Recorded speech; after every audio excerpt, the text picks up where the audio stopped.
What's up guys, welcome back to the channel. How you been? I've been doing good. It's been a little bit crazy these days with work, but you know, I need to do videos and I miss you guys. So today we're talking about Franck Olivier Eau de Passion. Quelque chose de contre de vengeance. I don't know French, so I don't know if that was pronounced at all correctly. Now, this scent is one of the scents that I got recently from a unboxing by Franck Olivier. Now let's look at the bottle first. Let's analyze this bottle first. This bottle is a beautiful little simplistic bottle. It has this little indent in the front. It's concave, if you can see that, with this little blue note. It has a lid that's completely transparent. The lid is very simplistic. This is completely plastic. I wish it was glass to make it a little bit more luxe, but it's just plastic. The top here has the name of Franck Olivier, and then the name of the fragrance is here on the side. That's the bottle in a nutshell. This is a very simplistic bottle. It screams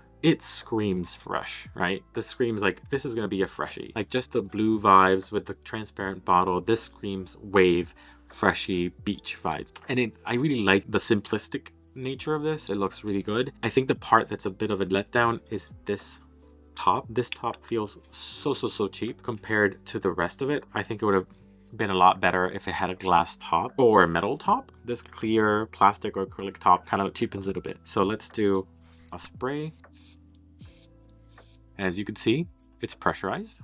So off the top, all you're getting 100% is citrus. It feels kind of like you just squeezed the lemon, or you just squeezed like a bunch of different citrus together and you're mixing it together, kind of like you're making lemonade. That's kind of what this smells like. I don't want to say it smells like lemon pledge, but it's kind of giving that vibe. Very sweet, very citrusy, very fresh, but it's extremely citrus. It's almost a wall of citrus with very little else to add to it. Now let's talk about the description of this scent online. If you look online, the description of this on their website says, this masculine fragrance with a vigorous and fresh opening of mandarin and lemon evolves into warm notes of bergamot adorned with mint. The heart is revealed in a mixture of essences of clove, geranium, and vetiver. The base is nobled by subtle notes of musk, moss, and warm amber. That's it. The description is very simple. It's a very simple note description. Now that we're there, let's talk about the notes. The top notes for this, according to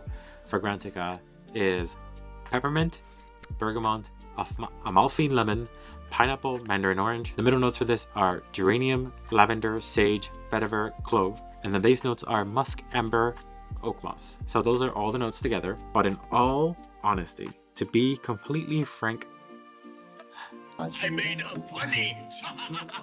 all I'm getting is citrus with a side of spice and a tinge of sweetness. That's it.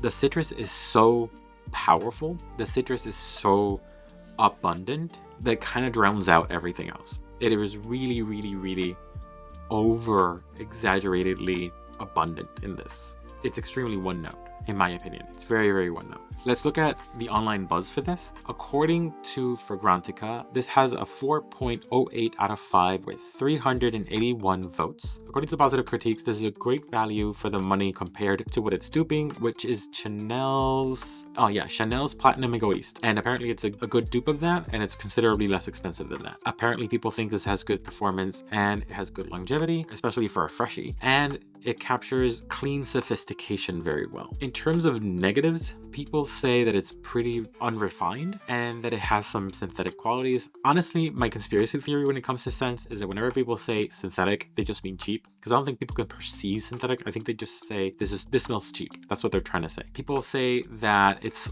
harsher than Platinum Egoist and that it's not as complex or nuanced than the original. I want to read you some of the reviews that I saw online that were interesting. Abe Extario says, sweaty armpit musk. After a shower, not the old stinky sweat. Doesn't even compare to Platinum Egoist in the slightest. Not metallic and cold, herbal and clean, just citrus and sweaty musk. This is not a dupe of Platinum Egoist. The only dupe thing in this room is me. I got duped into buying this by reviews saying it smelled like PE. Also, the silver plastic on the bottle came off together with the cap. Very fitting that the quality of the bottle matches the quality of the scent. Don't bother if you're looking for a good PE clone. This person hated this. Apache 1830 in Fragrantica also didn't like this, said, the opening is very hard to the nose, synthetic and heavy. The dry down is good, but I find it very cloying. Go easy on the spray. It's okay, but not my cup of tea. Platinum Egoist is far better, yet it's not the same price and longevity is weak compared to Eau de Passion. Maybe a good layering option?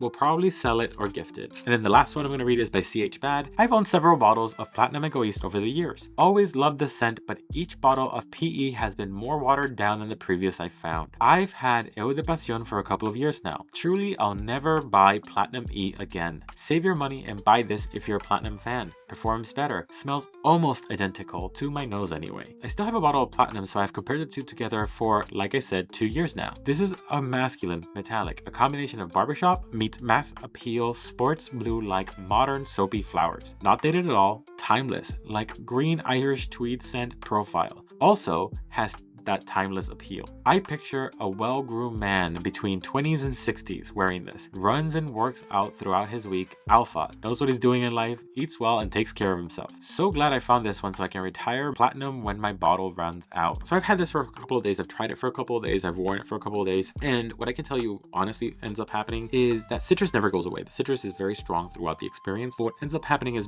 a lot of other notes start coming in and starts messing around with the citrus. So you have the muskiness coming in, and then you have that floweriness coming in, and they start like attacking each other and they are fighting for dominance. There's an epic battle of notes coming in. There's even some woodiness in there that starts fighting for attention, and in the end I don't think anybody wins that battle. I honestly felt that the entire time I wore this there was no blend. There was no harmony of scents here. It was all fighting to be like on top, and no one won that fight. Not a single note won that fight. It just became so discordant, just became so messy, that smell. So this scent honestly has no chill. For a scent that's supposed to be like beachy vibes or like summer vibes, it has zero chill. It's more like an aggressive fighting for dominance kind of scent, and honestly nothing really smelled chill to me. It didn't give off the vibes that it wanted to give based on the bottle. I think it's just too aggressively discordant, and in the end it just smells like Irish Springs but worse. Even Lemon Pledge kind of vibes. It never turns into something sophisticated. It never turns into something expensive. I think the smell is cheap because it is cheap. This is one of the scents that I would say lives up to its price.